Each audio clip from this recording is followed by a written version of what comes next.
debated Professor Lichtman before. I told him his theories about the keys were absurd. I was right. He was wrong. I said he'd lose his keys. No, you were Couldn't not find right, him and before I the was election. not wrong. And that's a cheap shot, and I won't stand for it. Well, who won, brother? You should not be Who taking won? cheap Who shots won? at me. Who won? You want to make your You point, live make your in point. a total Don't make it world of personal. denial. Hey, Alan, you deserve a tall glass of shut-up juice, so can you just shut up for a second? For blasphemy against me. You don't need to do that. You don't blasphemy against you? Who the hell are you? Are you Jesus Christ, you loser? Okay.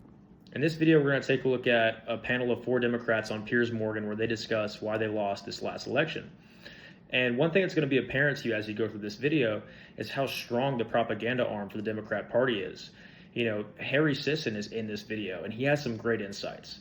So stick around for the end of this video for that. But we're going to start off with the great Cenk Uygur talking about why he thinks the Democrats lost the election. That a pragmatic, rational electorate decides whether or not the White House party is governed well enough to get 4 more years. That was exploded this time by a new wave of disinformation that we've never seen before. In addition to the usual sources of disinformation, we had a huge change this time. A 300 billionaire, a guy who's richer than most countries of the world, who controls X, spreading vast disinformation. According to reports, billions upon billions of viewers saw his disinformation. People have a completely distorted view of the economy. What was the disinformation? Inflation is going up. Let me pin you down on that, though. You say Elon Musk was spreading disinformation. Like what?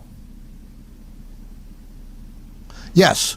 He is spreading vast disinformation that's sunk in. Even people who think their own financial situation is pretty good think inflation is going up when it's been cut by 75%, that unemployment but it's still is inflation. a near high when it's still inflation, near Professor. a low. On that point, see, it's interesting. You would say that's disinformation, but the point is that inflation is still not zero. Therefore, prices are still going up. Therefore, people... The only way you get inflation to zero is with a recession. Yeah, but here's my point. Obviously. Here's my point. Yeah, but here's my point. Democrats kept telling the American people rather arrogantly, I thought, you know, the economy's in really good shape. Meanwhile, inflation still exists. In other words, prices have continued to go up and up and up, albeit not at the same rate they were going up. But if it wasn't zero, and it wasn't, it was like 2.5% or whatever by the end, that is still inflation. So it's not disinformation to say the only Americans way are still you get it to suffering inflation. zero is a recession, is deflation. That's ridiculous. Inflation has been cut by 80%, but it's not just inflation that people... So this is another Democrat talking point about inflation. Again, the inflation rate was 1.2% in 2020, and it went up to like 8.3% in 2022. If it's below 8.3%, they brought down inflation. If they bring it down to 2.5%, they brought it down 80% or whatever. It's still over double what it was in 2020. So this is a bad point. They're trying to spin it in their direction, but it's not going to work if people look at stats on this issue. And if you think the Democratic Party is responsible for reducing inflation, consider the fact that all of the manufacturing facilities, all the companies that were forced to have COVID shutdowns opened back up around the same time that inflation dropped. And so it's pretty easy to surmise that it had more to do with people just going back to their jobs and not effective policy by the Biden administration. But it's a really good vessel to push your propaganda if it did lower in that same time frame that you entered in some terrible legislation. To Cenk, I mean, Cenk, you know, the biggest deporter in American presidential history was Barack Obama, who deported over 3 million people. This idea that Trump is going to become, you know, some outlier in terms of mass deportation. The great mass deporter was actually a Democrat president, Obama, by a long way, by the way. So this idea of like disinformation, I think some of it was disinformation, but it's, you know, I think the idea that this election was only won through right-wing disinformation, I'm afraid, I view that as a total delusion by the Democrats. Again. Yeah, I totally agree with you. I'm sorry, but I totally disagree with Juan and Professor Lichtman. Don't blame the voters. I think, look, we could get into this discussion, but Juan, I think you're blaming the voters. I think that's a terrible idea. And look, I debated Professor Lichtman before.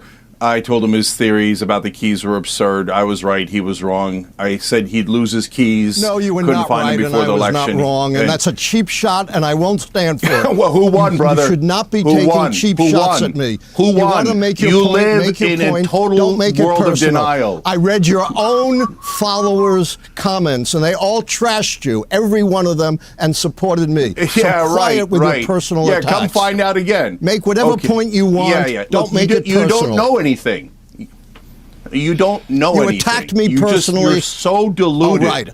I've only been a professor for 51 years. On this program, published I've never been 13 able books. to finish a How thought. many books have you published? No, because you're personally attacking me again. Say whatever you want, but I'm not going to stand for brother, personal you got it attacks. wrong. Say you were whatever you want. preposterously and stupidly wrong. Don't Just finish call a me goddamn stupid. thought ever on this show. No, not if you're Okay, personally well, I you proved admitted it. I was wrong. I don't need you to call me stupid. Okay. Can I just say, it's What kind great of to see nonsense you is that? Democrats Yeah, I all know. getting Who along taught so you well. manners? It's lovely You to see need a one. post-election Finish a harmony as you all goddamn come point. together We're again. just Hey, one Alan, right now. shh. Hey, Alan, you deserve a tall glass of shut-up juice, so can you just shut up for a second and let someone who knows what Not they're if doing... you're You're so gonna right, personally Piers. attack You're me. so right. So- We're so Make any unified right now point you today. want. So- I will not sit here and stand So- for personal attacks, for blasphemy against me. You don't need to do that. You don't boost your Blasphemy ego against you? by Who the hell are attacking you? me Are you like that. Jesus Just Christ, make your you points. loser? Okay, can I just give the correct answer for once? Okay, here we go. So, guys, you're blaming disinformation. There was disinformation. There was the cats and the dogs nonsense. The points you're making about undocumented immigrants, I agree with, Alan, okay? But that... Regardless of one's stance on what some have dismissed as nonsense, reports of missing pets during this period are hard to overlook. Multiple accounts from locals, including video footage, allegedly showing individuals believed to be Haitians carrying away animals, including what appeared to be a limp goose. Residents have also expressed concerns about the sudden disappearance of pets in their communities. There were even a recent arrest of a woman who ate a cat in Ohio and was arrested with blood actually on her lips and hands. She was literally caught red-handed. If you're dismissing this as propaganda, then you think the emperor is fully clothed while he's urinating on your head. Dismissing these reports as outright nonsense seems to be both insensitive and dismissive, especially when a first-generation Haitian citizen posted a video providing a nuanced explanation of the cultural considerations Haitians go through before deciding to have your cat for supper. With the disclaimer that I am first generation, born here in the United States of America, to immigrant parents that immigrated here, both parents from Haiti. I am married to a Haitian man. I know one thing that is a custom in Haiti: if the animal has been named, they will not eat it because you've almost given it a human-like characteristic. And when you think of pets, you're thinking of a member of your family, so to speak. But for the Haitian culture, for a very long, they were just, they call them maon. They were just wild, so to speak. These were not domesticated pets. It was just like a wild animal became victim to the situation that was at hand. The points you're making about undocumented immigrants, I agree with, Alan, okay? But that didn't cost the election. The main disinformation was about how the election was going to be rigged. And it wasn't rigged. It was dumb. They won easily. There was no need for that disinformation. You guys are missing the whole point. The people who are at fault are not other people. It is the candidate, Kamala Harris, the previous candidate, Joe Biden, Democratic Party, Democratic leadership. You guys don't want to admit that they're the problem. They're the cancer in the Democratic Party. So you blindly lash out at the voters, at information, at social media, and you want to shut down anyone who disagrees with you. That's not the correct answer. There are three wings of the Democratic Party. There's the establishment wing that the great majority, almost everyone on television supports and kisses the ass of and does propaganda for. That wing has led to disaster. They lost to Donald Trump twice, nearly lost to him 3 times. And then the other wing is called the progressive wing, but those are two different sets of people. In the progressive, so-called progressive wing, what you have is the identitarian left, the people who do what the right wing would call woke politics and identity politics, and that is disastrous. That's what the trans ad was at the end, and it cost us. The most popular part of the Democratic Party is the populist left. That is the Bernie Sanders 2016 campaign. That part says, let's do super popular economic proposals like paid family leave, higher minimum wage, universal health care, public option. Let's do all of these things. And the establishment goes, no, our corporations don't want that. Our donors don't want that. So we'll just do identity politics. And maybe identity politics will unite the left. But it didn't. Identity politics led to disaster. It was a poison within the Democratic Party, used ironically by the establishment Democrats because they didn't want to talk about popular proposals that we have because their donors hate those proposals. I think here Cenk is partially right. He categorized the Democratic Party into three groups, and I read a Pew Research report from 2021 that broke up the party similarly, although he's attempting to break the progressive left into two sides when they're actually the same side, focusing on different policies. Cenk is self-identifying as a populist Democrat, which actually just means he's an economic socialist, and that's the policies he thinks we should focus on. The economically focused socialist part of the progressive wing is more popular among Democrats than the identity politics socialist part of the progressive wing. But focusing on, minimum wage and UBI and universal health care could be closer to a winning strategy for the Democrats because they're actually addressing issues that normal people face, like being unable to afford groceries and having little to no discretionary income. Not that these policies would be effective, they'd be disastrous, but only focusing on identity politics is basically waving the white flag to the Republicans on the economy. It makes them look insecure about their economic policies if they completely ignore economic issues. But this is kind of a scary notion to me, though, because the way I see it, if the economically socialist side can gain traction and get the identity politics side to come over, then the identity politics side wins anyway. Because once the Bernie Sanders style candidate takes office after seeing the increased minimum wage increasing unemployment and UBI increasing inflation, then like Joe Biden, the identity politics side will step in and focus on DEI and intersectional politics, focusing these programs solely on anyone who isn't a white straight male, essentially forming an extended track to identity politics anyway. It's not like these groups are mutually exclusive.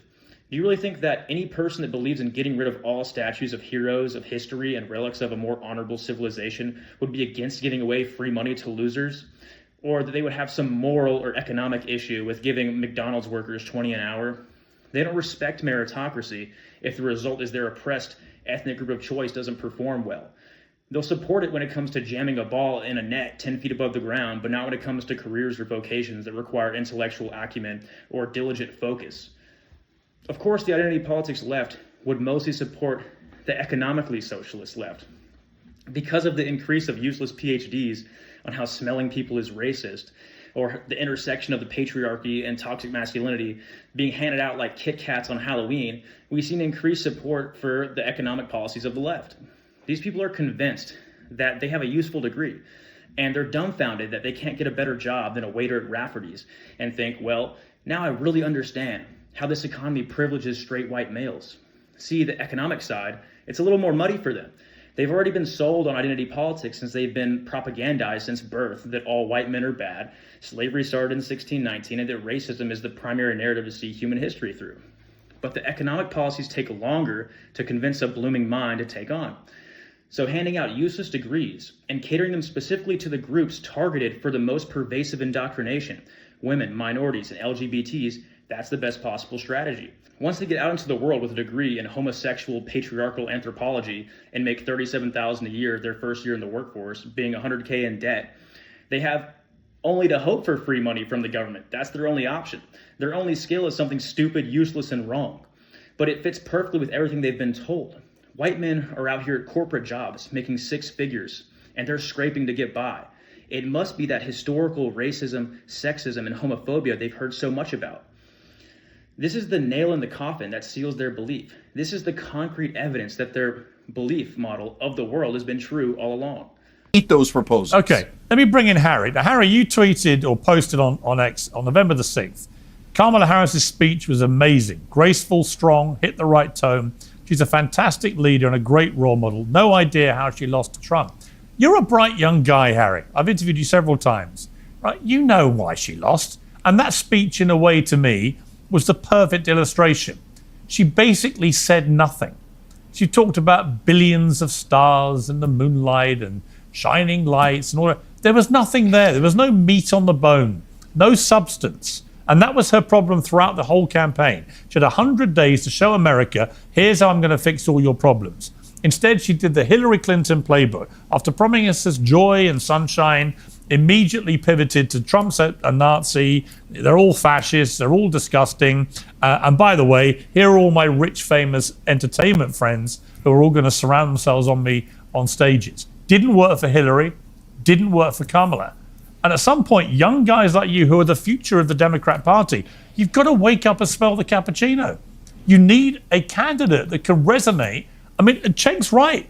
The Democrat candidate who has most resonated with the public was Bernie Sanders, right? You'd have done better with him running in this election.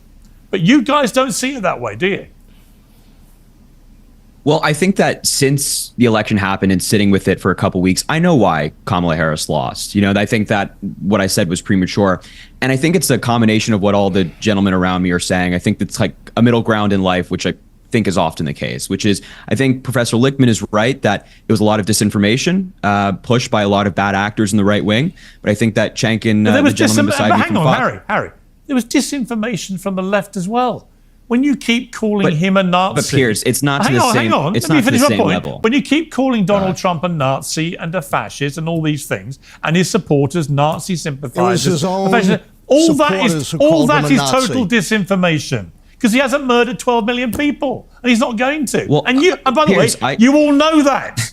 So the disinformation is on both sides. I disagree. I disagree with calling Donald Trump a Nazi or calling him Hitler. But I want to be clear that it was his own former advisors who called him that and likened him to Hitler. Kamala Harris never got on a stage and said, oh yeah, Trump's Hitler now. A day after Donald Trump's longest-serving chief of staff went on the record saying that the former president regularly praised Adolf Hitler, Kamala Harris was asked at a CNN town hall tonight if she believes Donald Trump is a fascist.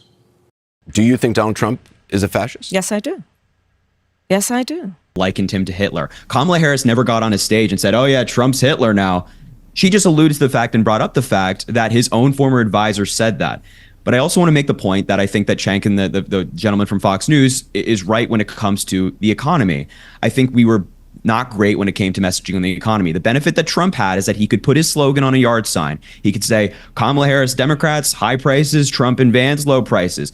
Kamala Harris, on the other hand, was tasked with explaining, okay, here's why inflation went up. Obviously, it's not Joe Biden and me. It's because of external factors. Here's why gas prices went up. Obviously, it's not me. It's external factors.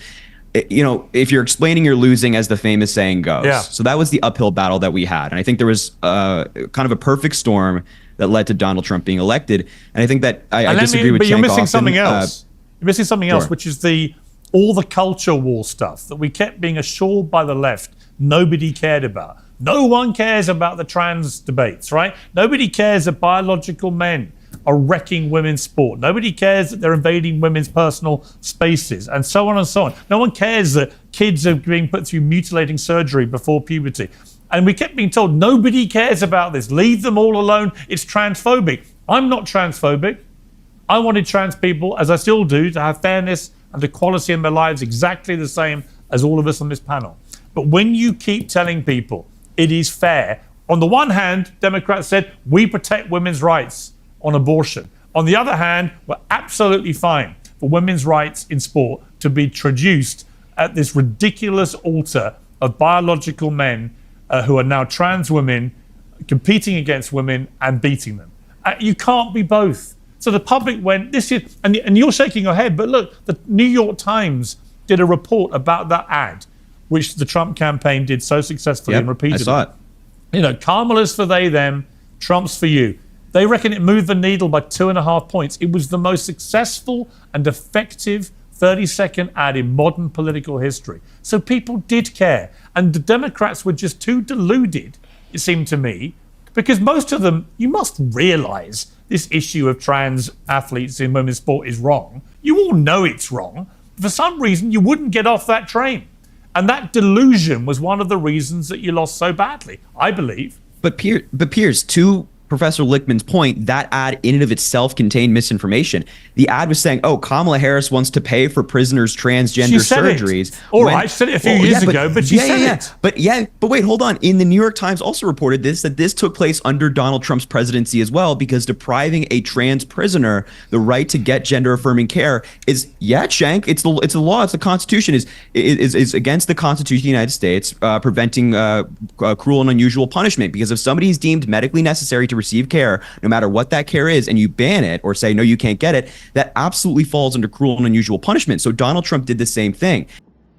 So the reason this whole trans surgery for inmates debate is a controversy is because back in 2019, Kamala Harris vocally supported this policy, which is part of the reason she was polling at 3% in December 2nd, 2019.